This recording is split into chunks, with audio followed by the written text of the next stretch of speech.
stumbles his way up Air Force One and once again mentions President Harris. The CDC issues new guidelines for kids getting back to school. Plus, we'll talk to our special guest, Sam Sorbo. All that and more. I'm Bobby Eberle. This is a Saturday live stream. God bless the United States of America.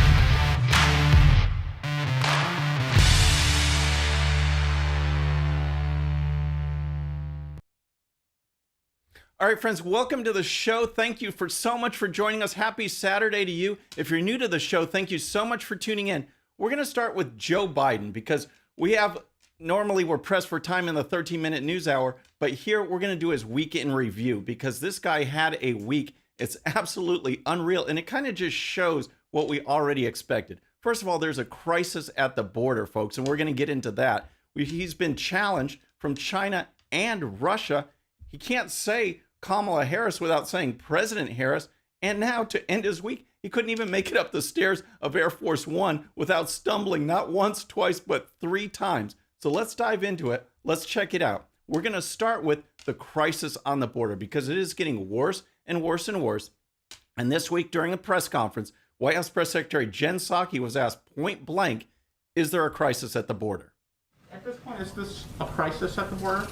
Look, I don't think we need to sit here and put new labels on what we have already conveyed is challenging. What we have conveyed is a top priority for the president.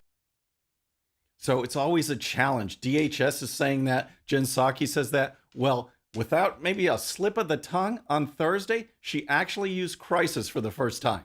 Vaccine was given, were there expectations set with the Mexicans that they help deal with the situation on the border?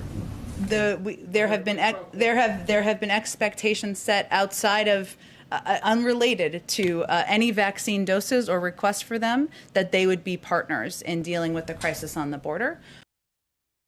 Oops, crisis on the border. But hey, don't think this is a trend or anything, because in that same press conference, a reporter helped steer her back the right way because crisis is a word that is not allowed in the land of Joe Biden.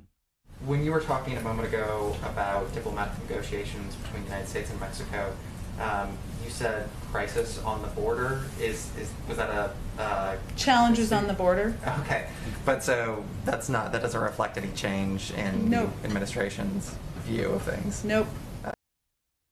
Nope, we're just not going to do it. That was a slip. We're not going to call it crisis. It's just a challenge. But here's what's really going on, folks. And it's really interesting that when the White House talks, they just want to talk about the migrant children. That's all they're doing. Well, there's a full-blown crisis at the border. Here's one example. Just this last week, the busiest sector on the southern border had 10,000 people trying to illegally cross. So not these migrant children that the media only wants to focus on.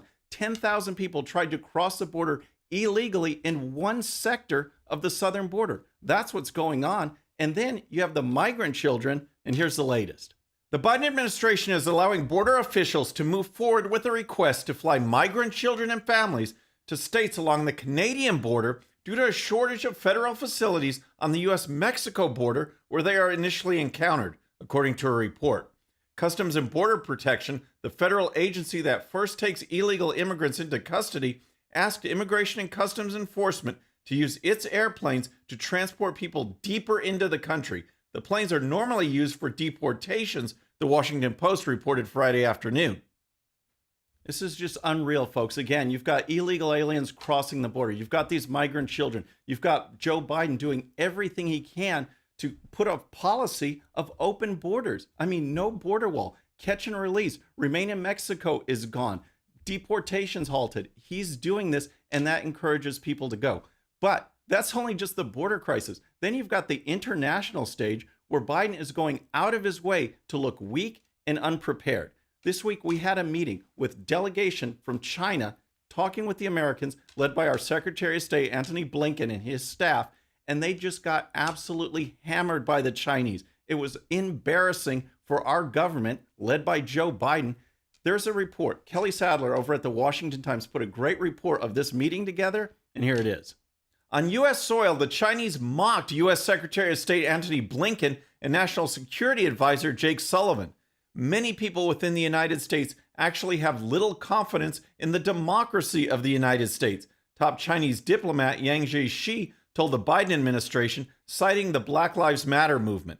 There is absolutely no cultural equivalence between the civil unrest within the United States and China's outright human rights atrocities. The Chinese are literally rounding up ethnic minorities and killing them in concentration camps. Yet the Chinese spoke to the U.S. as if they were the moral authority and dominant world leader in front of the press for all the world to see and on U.S. soil. So let me say here that in front of the Chinese side, the United States does not have the qualification to say that it wants to speak to China from a position of strength, Mr. Yang said. Can you believe that? This was what was said to our U.S. delegation, saying, hey, by the way, we're all sitting here, but you guys, the U.S., you're not negotiating or talking from a position of strength. And that is a direct result of Joe Biden being president. They see how weak he is. They see what he's doing, and they're challenging him. And it's not just China, it's Russia.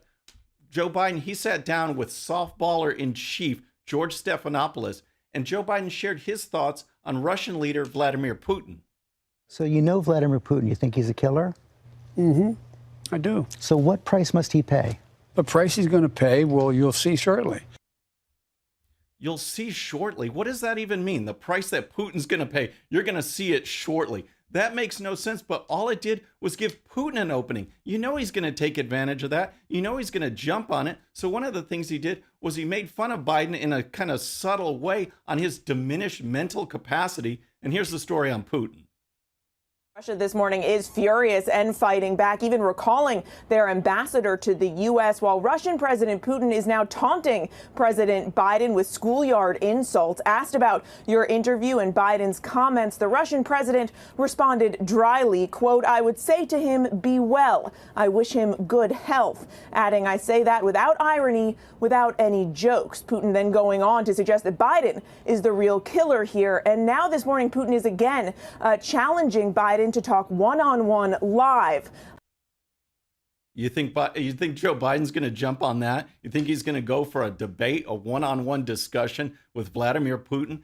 I don't think so. But that's the week so far. You got the crisis on the border. You got China. You got Russia. And then, of course, you can't forget that Joe Biden always forgets. And once again, he went and talked about Kamala Harris as President Harris. Now, when President Harris and I took a virtual tour of a vaccination center in Arizona not long ago. All right, so see, this is the week he's going. He's showing incompetence on the southern border, weakness with dealing with China and Russia, and senility with his own vice president. So after that week, if you were going through that, you'd probably just want to get out of town. You'd want to get out of there. So after his last event, going to Air Force One, he's probably thinking, man, this week stunk. I want to get out of here. Surely nothing else can happen on my way back to the White House, right? Here's Joe Biden.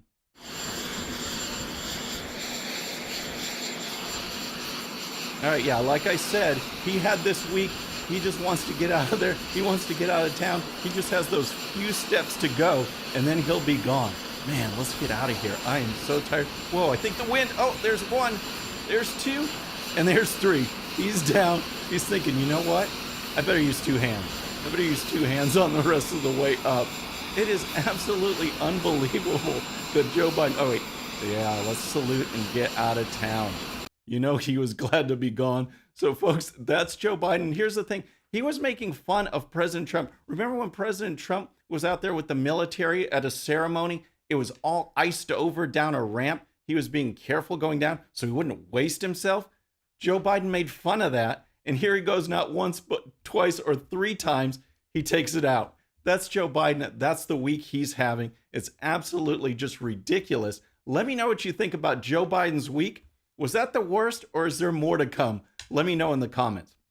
All right, so next, we are going to talk about what's going on at the CDC. But first, if you're new to the show or haven't subscribed yet, please subscribe. And when you do, please hit that bell so you'll be notified. We're making our push for 150,000 subscribers, and we can do it with your help. All right, next I got to talk real quick about the CDC because they've issued new guidelines, and the Democrats and the left, including the CDC, they have shown that they do not want to follow the science. It doesn't matter with the lockdowns, you name it. Kids back in school, they do not follow the science. I've said this before, even back in the summer, before we even had a vaccine, remember when our whole goal was just to flatten the curve? There were studies worldwide that said kids need to be back in school. So across the world, September, they were back in school. Many parts of the United States, public and private schools, they're back in school. But these blue states, these states primarily run by Democrats, beholden to the teachers' unions, they're not back. So now the CDC has come out with some new guidelines saying, you know what, here's a way we can get them back. Instead of 6 feet social distancing, we're going to move it down to 3. And here's the story. In recent months, schools in some states have been disregarding the CDC guidelines, using 3 feet as their standard. Studies of what happened in some of them helped sway the agency, said Greta Massetti, who leads the CDC's Community Interventions Task Force. While there is evidence of improved mental health and other benefits from in-person schooling, we don't really have the evidence that 6 feet is required in order to maintain low spread, she said. Also, younger children are less likely to get seriously ill from the coronavirus and don't seem to spread it as much as adults do. And that allows us to have confidence that the 3 feet of physical separation is safe, Massetti said.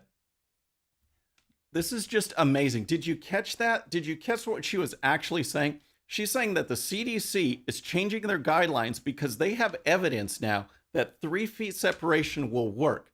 And yet the 6 feet separation that they've been pushing, there was no real evidence behind that.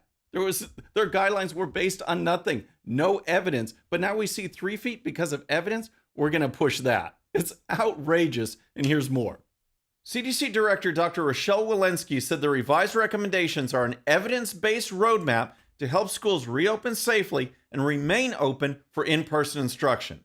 Last year, the CDC advised that one way for schools to operate safely was by keeping children 6 feet apart, the same standard applied to workplaces and other settings. In contrast, the World Health Organization suggested 1 meter, a little over 3 feet, was sufficient in schools. The American Academy of Pediatrics says that desks should be spaced 3 feet apart. All right, the news report actually goes on to talk about studies in Massachusetts, Utah, Missouri that looked at this, and they looked at 6 feet versus 3 feet, found no difference in infections. They're actually doing actual research to show that 6 feet or 3 feet for children doesn't matter, and the CDC is just now catching up. So when the Democrats talk about following the science, you know it's nothing about science and everything about politics. All right, so next we're going to get to our special guest, but first I want to announce we started this several Saturday live streams ago, and I'm so excited about it. It's been so fun. It is our Saturday live stream super quiz. Now, here's how you play, and the winner gets a BE cap right there, and we're going to have a couple winners maybe. So I'm going to put 3 questions. It's a 3-part question up on the screen in just a second. You have to answer all 3 parts correctly in the chat, and the first few that answer it, I'll send you a BE cap. So since Vladimir Putin was trashing on Joe Biden, this super quiz is going to be dedicated to Russian presidents. So let's put up the quiz. Here it is right here. First of all, how many different people have been president of Russia? That's number 1. Number 2, what are their names? And number 3, what are the names of the U.S. presidents who have served while Vladimir Putin has been president of Russia? Those are the 3 questions. You've got the rest of the show to answer. Put that back in the chat, and then we'll go from there. We'll announce the winners at the end of the show. All right, so next, I want to bring on our special guest. I'm so excited to talk to her. I actually talked to her a little bit in CPAC just a few weeks ago, but this is actor, producer, writer, Sam Sorbo. Sam, thanks for joining us today. It's great to be here with you. Well, Sam, I want to get started because we've been talking about this cancel culture. It's running amok. You've been out in California. You're in Florida now. That's probably an interesting story. But in that world, what was it like for you? What were you seeing, and how has it changed over the years? Well, you know, my husband was recently canceled off of Facebook. Oh, my gosh. And they took down his page. He had 550,000 followers. They just took it down without even a notice or a notification. So they digitally assassinated him, and then they disposed of the body. He started a new page, and a friend of his promoted the new page and said, hey, if you're looking for Kevin Sorbo, check this out. And Facebook messaged that individual and said, no, you can't share this content. Which Oh, is man. so it reminded us of the Seinfeld sketch where, you know, he's trying to rent the car and they said, "Oh no, we have your reservation, we just don't have the car." And he's like, the it's not enough to have the reservation, you have to hold the reservation. Right. It's not enough to have a Facebook page, you have to be able to promote the Facebook page. That's the whole point behind Facebook is the communication, but the left doesn't like communication. So They're shutting him down. And in fact, first of all, your show is so great. You did such a great opening piece on Biden and China and the ruse that somehow China is adversarial with Biden and Biden is very strong in the face of China, which of course we know is a lie. But Right. in this case, now that Biden's president, the news organizations, I mean, I watched CBS this morning, I'm not sure why, but you know, they're painting it as if Biden is the tough guy. And it used to be when Trump was being the tough guy, was actually being the tough guy. That was a bad thing. But now Biden's, you know, so-called being the tough guy, and that's a good thing. These people can't get their story straight. And we as right-wing people, as conservatives, we have to understand that they lie all the time, that to them, you know, it is never what they want you to think it is. So we have to start rethinking the way that we are understanding what they're saying to us. Right. Yeah, absolutely. That's funny the way you put it, because when Trump was actually tough, media says you can't be tough. Biden is weak and they're saying he's being tough. It's just outrageous what they do. But it's the other thing I think that you alluded to is the change with media and big tech is that with Biden, I think they were emboldened that they feel like they took down Trump and they can do other things now, like going after Kevin's page. We see this on and on. I mean, where do you think that's going and how can we fight back? Well, you need to get on Cloud Hub, Parler. I don't know where Parler stands these days in terms of being able to log into Parler and sign up. There are other avenues and we need to be exploiting those other avenues. You're doing a great thing because you've got your show right now. You're on YouTube. You need to be on Rumble. You need to go and find the other platforms, the ones that are welcoming of dissent. Here's the thing that I want to point out to people. The reason that I wrote my book, Words for Warriors, the left has taken our words and is changing their meanings. And they're doing it on purpose. So right now we have this big sort of conversation about right-wing fascism. There is no such thing.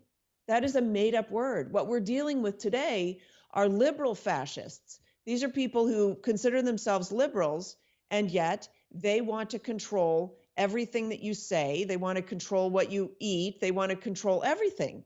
That's fascism. That's liberal fascism. And we ought to be calling them what they are. So, you know, they tried to call Trump a fascist. Excuse me, I know the definition of the word fascist. Show me anything that he did that was in any way fascist, and we can have a conversation.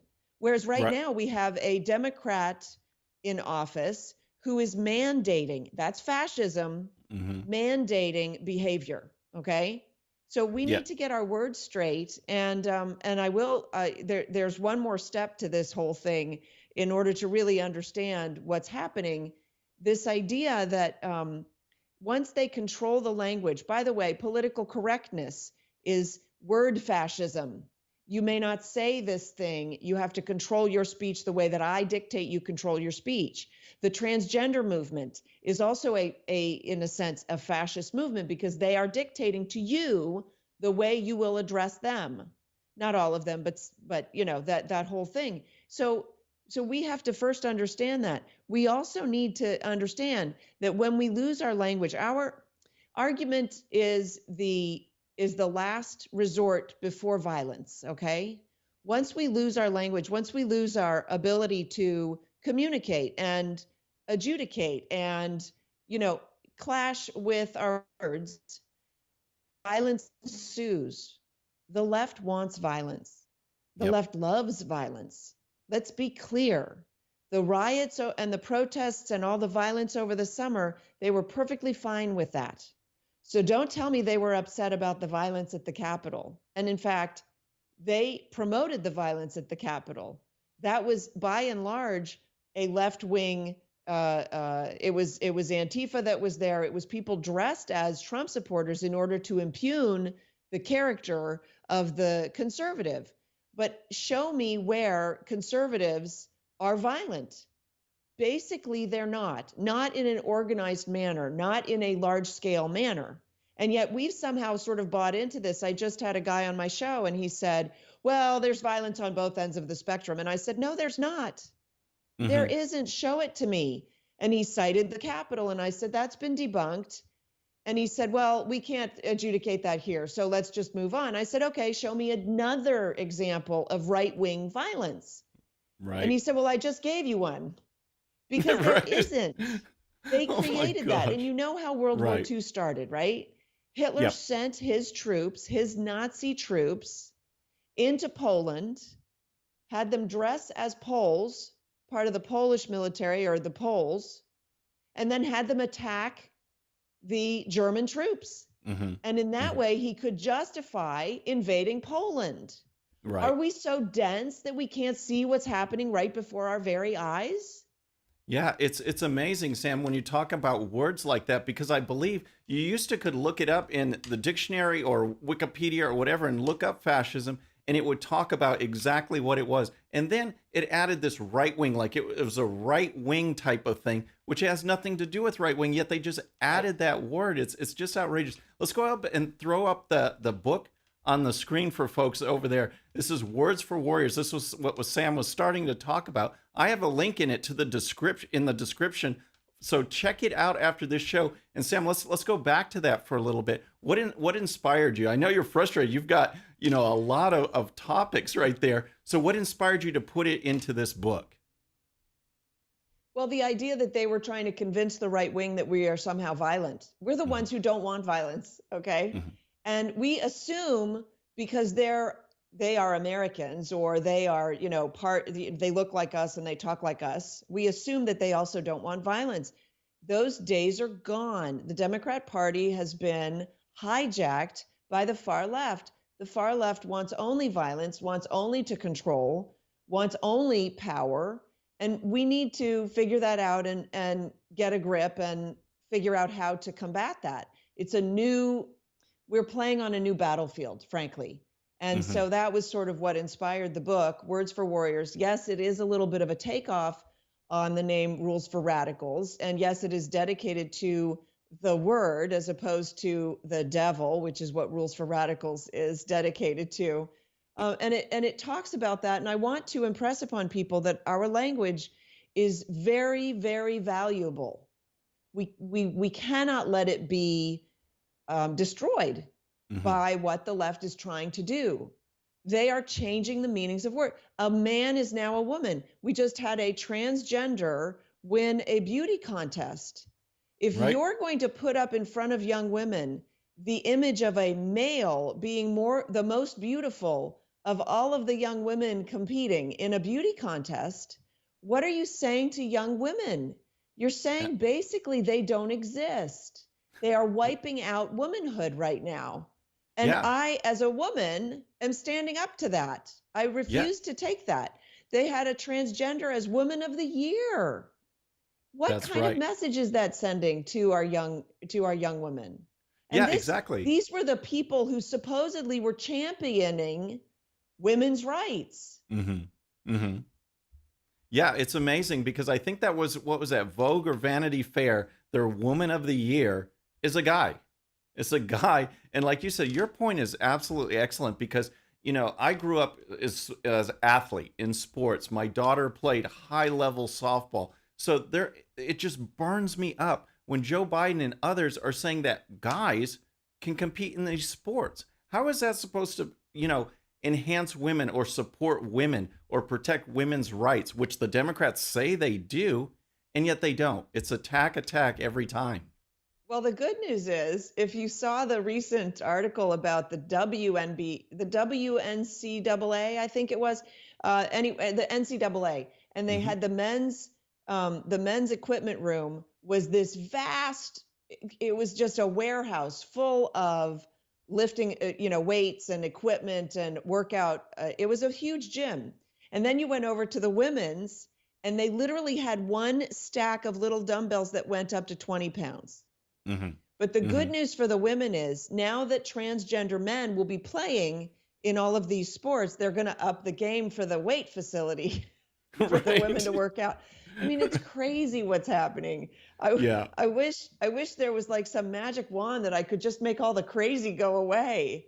I know. To our country right now, locking down, not permitting people to have small businesses. Small businesses are the engine of the economy, and we are destroying our economy because we are afraid of a virus that has a similar death rate seemingly to that of the flu.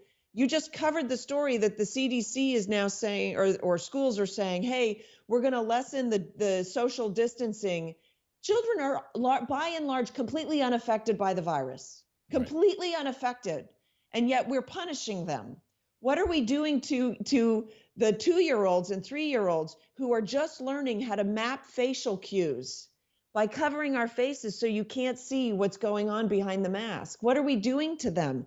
Nobody's done any studies, and people are not asking those questions. And you know why they're not asking those questions, right? Why is that? Well, 2 reasons. One, they're just complicit. They don't want to know the answer. But 2, we've all been schooled. We haven't been educated. Our quote unquote education system is not in the business of educating. It's in the business of schooling. And we've all been schooled. We move at the sound of the bell. We salivate at lunchtime. And when we want to ask a question, what do?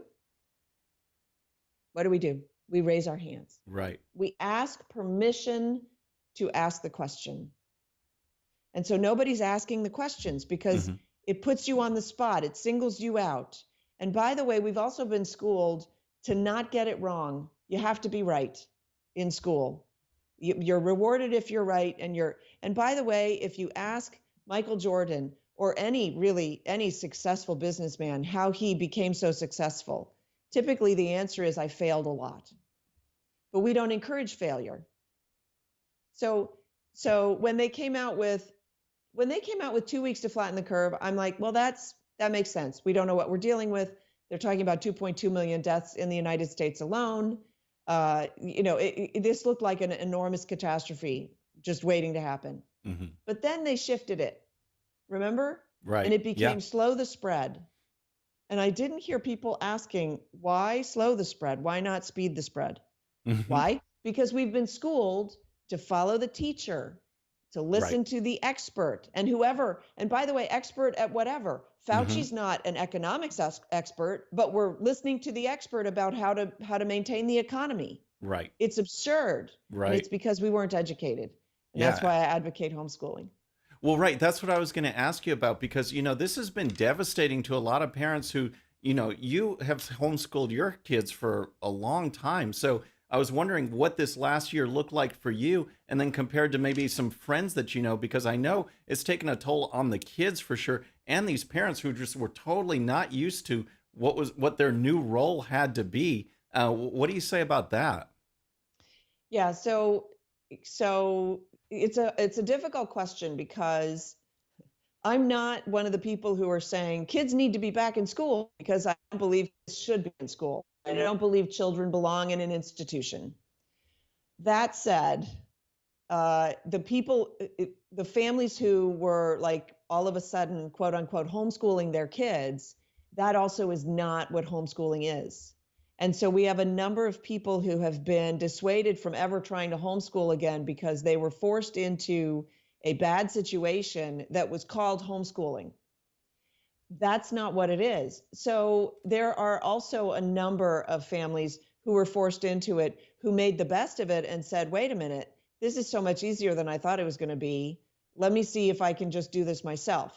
And that's, of course, those are the people that I admire, because they made the best of a bad situation and figured out how to turn an upside, right? Right. And you can. Homeschooling is easier than you imagine and more rewarding than you ever dreamed. And that's why I do my books and my videos. If you go to samsorbo.com, you'll see a ton of videos to sort of come alongside you and help you on the journey. It is the most rewarding because it rewards you with the relationship with your child. Now, I have parents who say, oh my gosh, I would kill my child by Wednesday if I had to homeschool them, which I'm Right. sort of like, do they know you talk about them? But Right. anyway, putting Right. that aside, Right. the reason that you have a contentious relationship with your child is because they go to public school. Mm-hmm. And Mm-hmm. when you drop your child off at school, kindergarten, first grade, you're saying to the child, I can't, they can. Trust the experts. That's what you're saying to the child, okay? When the child comes home with a permission slip, Daddy, you have to sign this because the teacher said you have to sign this. And so you take the permission slip, okay, I'll sign it for you. And right? Mm-hmm. You've just gone Right. under the authority of the school. You just subverted your authority. Mm-hmm. You've subordinated your authority Right. to the authority of the school. So if the teacher ever says anything that disagrees with you, you've lost the battle. Mm-hmm. You're done. Mm-hmm. If there's anything that happens in school, in a sense that goes against your authority, you lose. In the child's eyes, you lose. Okay? And then we can add to that the school lies to the child, because the school says to the child, hey, the rule of the land is survival of the fittest. That's nature. That's how nature works, which is really the strong prevail, right? And then the school says, by the way, no bullying. That's not allowed.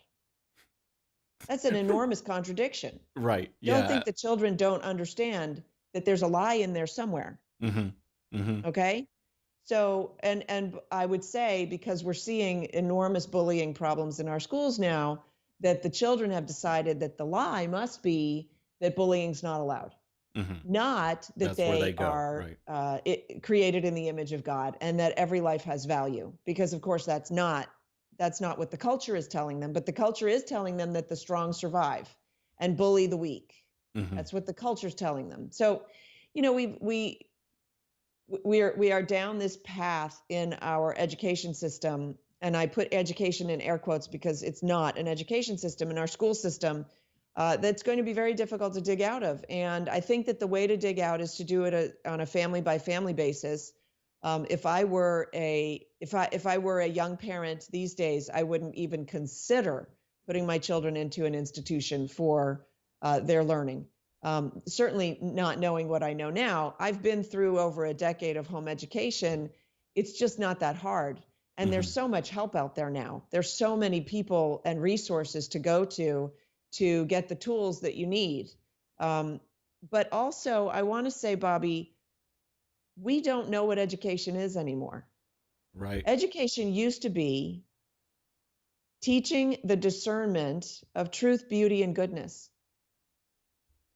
We are in our schools now teaching the exact opposite. Mm-hmm.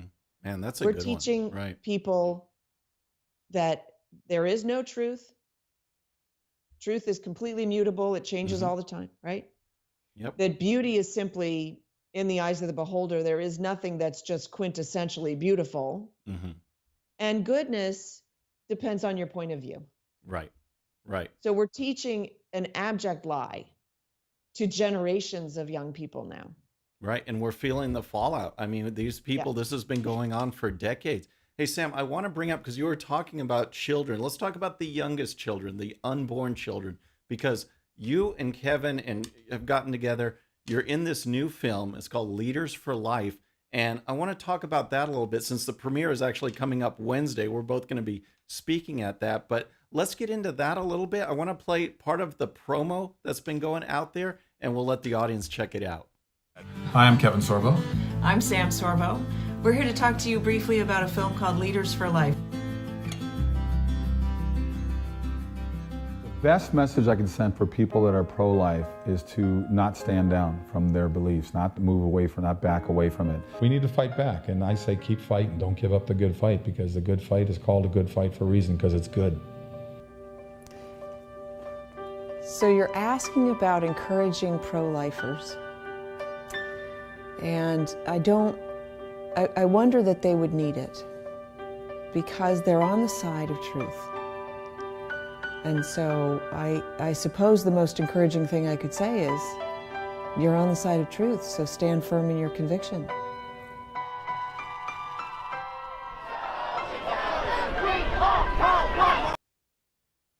Sam, that is awesome. I'm so excited about this. How did this come together? Give us a little bit of background on this project. Well, Frank's really the filmmaker, and he sent me a rough cut of the documentary and asked me for my input. And it's a subject that is very, very near and dear to me because I have 3 children, and I recognize that life begins at conception, and we know this now. Scientifically, we know this. Follow the science on this. And then there's the whole shout your abortion movement and yay for abortion, and this is child sacrifice. So the opposite side is so true. And I will say that when Trump came out in the debates with Clinton and literally took her to the mat on this issue, which we had not seen a politician do ever. Right. I was so moved, and I realized, we just need people to understand what's at stake. We are killing our progeny. We're killing, so anyway, so I just said, I looked at his movie. I said, I think there's something here. I think that I can add some value. And so I came alongside him, and we worked on it, and now it's finished. And I'm very proud of it. It's a very good movie. It tells a very moving story. If people don't know the story of Norma McCorvey, she was Roe in Roe v. Wade, and her entire case was built on lies. And by the way, the Roe v. Wade movie is coming out also, that was produced by a friend of mine, and is also very good and tells the actual story. It dramatizes the actual story, but in our film, we actually have the interviews with her, and we follow just a bit. We follow that story, and then we follow her conversion and her regret over having been the voice of that movement of an entire movement, and how she was manipulated, and how the facts were manipulated, and the truth was massaged, and then the movie goes into the things that President Trump has done for the pro-life movement. I wanted to let people know that really every election is about one main issue: life. Right. Because if we don't have life, then we have nothing. And as we move further down the football field to the goalpost of killing anybody for any reason at any time, which is what the left desires, as we talked about, they love violence. Right. So that is what the far left desires. As we move further that way, we are going to see worse and worse atrocities. It will not be confined to the womb. Absolutely. Right. This is just another entry point. And you talked about it. You tied it in so well with the left promoting and encouraging and wanting violence. The other thing they do, and it's just the pro-life movement really embodies this, is that they promote division. They want to tear down everything that binds us together as a people, as Christians, as a country, faith, family, freedom, patriotism. If you can go and you can put out this idea that life doesn't matter, if you're dividing people on life, on whether this baby should be born, they've taken a huge step in their ultimate goal on dividing people and getting power through that. And I just applaud you for speaking out. Yeah, it's important to me. I will point out, people have said to Kevin and to me, wow, you guys have sacrificed so much for your beliefs. And my answer to that is no, we're not making the sacrifice. The people who are sacrificing are the people who are sacrificing their beliefs just to get along. Right. And then the other thing that I want to say to people is, and I heard this put so eloquently the other day, the second crime scene is always worse than the first. So you say this to a child because you don't want the child to be abducted. You say, if somebody's trying to get you into their van, the second crime scene is always worse than the first. So you fight like hell not to get into the van. Right. Am I being clear? Yes. So this looks bad, okay? But what's in store at the end of the trip in the van is much, much worse. Mm-hmm. We are at the first crime scene right now. We ought to be fighting harder. Yes, because absolutely. the second crime scene is always worse than the first. Yeah. And the things that the left has dreamt up. Look, they digitally assassinated the sitting president of the United States of America. They would have done a lot worse if they could have. And we have to understand that they are at war with us. There is a war that's happening. Yeah, absolutely. And I mean, we need more warriors out there. We need more people speaking out. That's why I wrote the book. Yeah, absolutely. You know, right. Look. There you go. Right. There you go. They're the words. Right. And by the way, the words are very, very effective. Mm-hmm. Yeah. And that's why the left. But we need to know what they are. We need to understand. So, and you've read the book and you've heard some of because I did the audio. So I had some fun with the audio book. Yes. You know, I try to have the book's a lot of fun. I try to, there's a lot of sarcasm and a lot of humor in the book. And, you know, the word that comes after fascist and fascism is feargasm. That's a word that Ted Nugent coined. It refers to people who get off on other people's fears, which is a lot of what we're seeing today. Chris Plant, he created the word COVIDiot. Somebody who's so far I like gone that in one. The fear of COVID that they're, you know, behaving ridiculously. Right. And boy, we're seeing that, and yet we're not fighting back. So I want to encourage people, when you walk into a store, go in without your mask. For just those few minutes, wait until somebody asks you to put it on, and then decide, am I going to put it on, or am I going to, you know, figure this out then, that kind of thing. So I've been doing that since the beginning.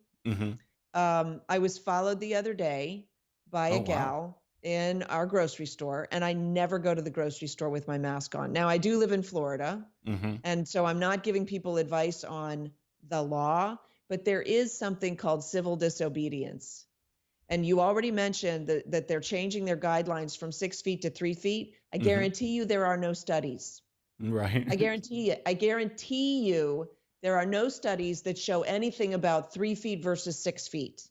And so, and because they imposed the 6 feet, they lost credibility. Right. So anyway, I was in the store and I'm walking around and I hear somebody, ma'am, ma'am, ma'am, you know, shouting. And I'm like, no, they're not talking to me. And I'm looking at my, you know, my shopping list and whatever. And I finally get to where I need to be. And I'm searching on the rack for the thing that I need. And she found me. She said, ma'am, here's a mask. So I said, thank you. And I took the mask and I put it in my cart. Oh, wow. And nobody else approached me. Nobody asked me to put a mask on. Some people smile at me. Some people look at me askance. I don't care. This is my body, my choice. Right. Right. Yeah. That's where the analogy actually works. Well, Sam, all right. No, So the analogy doesn't work for pro-choice. Right. Because it's not your body. Yes, exactly. If There's it some were your other body, body there. You'd be dead. Right. But this is my body. And it's my choice. Yes. By the way, 85% of COVID patients are avid mask wearers. So I'd like to see the study that proves that masks don't actually, enhance the infectious rate, the infection rate. Yeah, absolutely. Almost everyone who got infected is a mask wearer based on those statistics. Well, Sam. These days, yeah. Yeah, exactly. So let me put out a plug again, folks, for the film Leaders for Life. The premiere is in Port St. Lucie, Florida, Wednesday night. They're going to have speeches. I'm going to be there. Sam's going to be there. Kevin's going to be there. You get to premiere the film. Admission is free. There's a link in the description. Please check that out. Sam, if people want to find out more about you and what you do, where can they go? So they can go to samsorbo.com. Okay. That's all things me. Then there's also sorbofamilyfilmstudios.com. And I encourage people to go there and sign up for our newsletter, get on our mailing list. We don't send a ton, but with the lockdown, the shutdown that's coming, the cancel culture that we're in, right? It's going to be harder and harder to be in contact with people who are like-minded. And we need the contact because we need to know that we're not going crazy. Right. So in my book, I talk about a word called gaslighting. If you don't know what it is, get the book, look it up. Gaslighting, they are trying to make us think that we are the crazy ones, okay? We are not the crazy. I just read a Vanity Fair article, this was a couple months ago, but I just read this, that said that Hollywood is way too easy on conservative women in their depictions.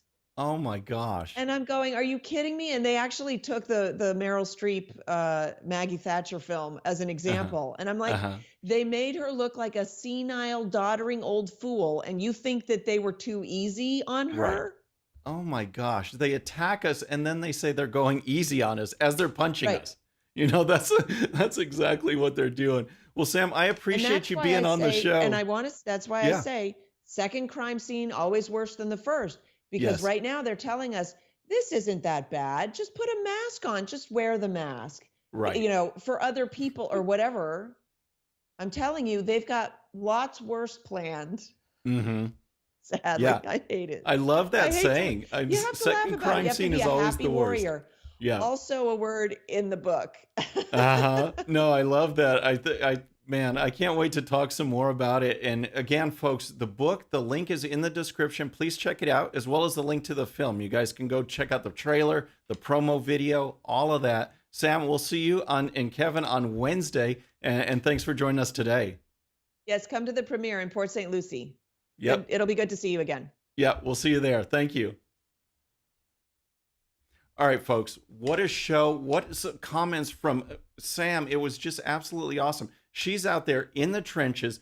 Get her book. Check it out. It's very enjoyable. It's very fun. I've been reading some. I've been listening to some. The audio is actually very funny. She's got a good sense of humor.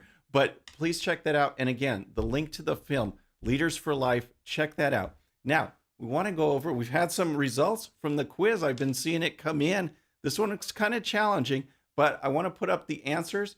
Here are the answers, the questions, and the answers for today's Saturday live stream super quiz. So check this out. We'll put them up there. How many different people have been president of Russia? Answer is 3. What are their names? We had Boris Yeltsin, Dmitry Medvedev, and Vladimir Putin. It actually went in this order, though. It went Yeltsin, Putin, Medvedev, and Putin again. And who were the presidents? The presidents that have served while Vladimir Putin has been president? You got to go all the way back to Clinton, nonstop. Clinton, Bush, Obama, Trump, and Biden. It's absolutely crazy how long Putin's been involved and how he controls that. So his first term, just as a little bit of background, was from 2000 to 2008, 2 4-year terms. Then he kind of stepped away and was prime minister. Then he came back, and all of a sudden, the terms go from 4 years to 6 years. So he's elected in 2012, reelected in 2018. So he's president at least until 2024 to give Biden a hard time as he goes along. We do have some people that answered it correctly. I don't know if we have that up on the screen, but we've got our winners. We've got Sinclair B, Wildfire in Texas, Boss Hog, and Rory. Thank you so much, folks. That was just, I appreciate you. Contact me with the link in the description. Give me your address. Give me your hat color choice, black, blue, or red, and I'll get that sent out to you. Then, if you can, again, in Port St. Lucie, Florida, Wednesday evening, the premiere of Leaders for Life. I'll be speaking. Sam, Kevin will be there. There'll be music, entertainment. It'll be a great time. Until then, though, I appreciate all of you for signing up, checking it out, and just being part of the show. The chat is always great. I want to thank our moderators, thank our producers who helped put the Saturday live stream together.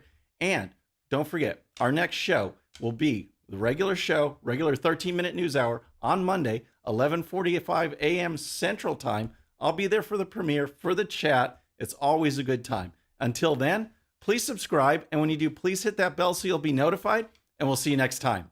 I'm Bobby Eberle. This is a Saturday live stream.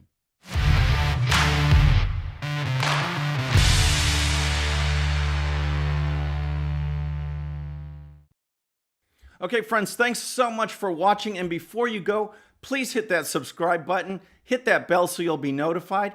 And here's a special video just for you so you can watch even more of the 13-minute news hour.